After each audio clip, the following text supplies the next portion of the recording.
So I have plenty of examples where I feel like I've been a helpful member of the healthcare team for a patient. One example that I have specifically was a patient I had that came in. She was coming in with AFib.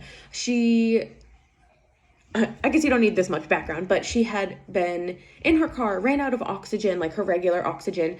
I think she went into AFib then. Either way, she ended up calling the EMTs. They found out she was in AFib, admitted her. She was not super compliant with some of her cardiac medications, and so that's why she got admitted to the hospital. She was also a heavy alcohol user at home, and so coming into the hospital, she was detoxing, and so she was on detox protocols with anti-seizure medications, but she also had a history of epilepsy. And so she had other epilepsy medications that were kind of her normal. So those were coincided to ensure safe treatment. So I was working with a nurse who also had a preceptee. So that preceptee had gone through and done all of the morning medications. And I was supposed to be doing like middle of the shift, like almost noontime medications. And so I looked at the patient's chart, and it had only been about 90 minutes since she had had her last dose of epilepsy medication or anti-seizure medication. And I felt like 90 minutes was, for something that was written to be given 4 times a day, I felt like 90 minutes was too close. And so I talked to I didn't want to bother the nurse. She was obviously very busy dealing with a student, 6 patients, and a preceptee. So I just went straight to my clinical instructor. I said, hey, there's only a 90-minute window. I don't feel like that's enough time. Do I push this off and give it, 4 hours from that time? It's written in the chart as, 4-hour intervals. What do I do? And she was like, let's just call the pharmacist.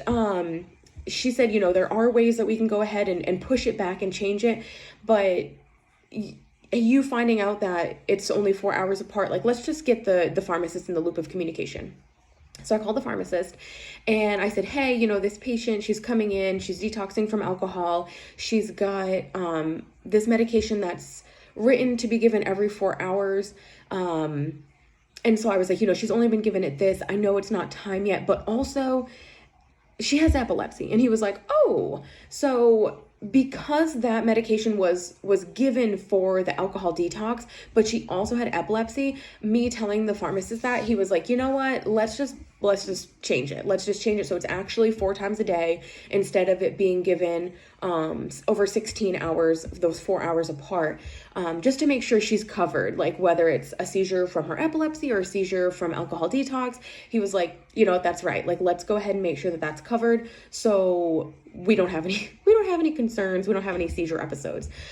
So I hung up with the pharmacist. He was going to change, he agreed to change everything on the computer, like in her chart, as far as on the MAR and when to give her medications. And so that I then went and talked to both the nurse and the preceptee to let them know, what had gone on, what I had communicated, and the plan moving forward.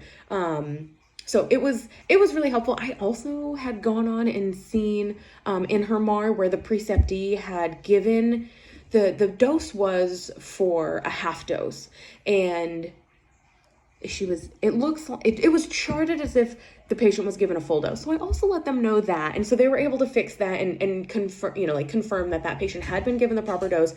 They had seen the preceptee waste the other half of the dose, and that they just needed to go back and edit that in the chart because it had been charted wrong. So just kind of all around, like, good communication, and I felt like I was helpful. I felt like I saw where a deficit could have occurred for that patient, especially giving her that much of something so quick. I wouldn't want to mess up her blood levels or kick her out of a therapeutic blood level for that medication and risk any type of epileptic or seizure activity.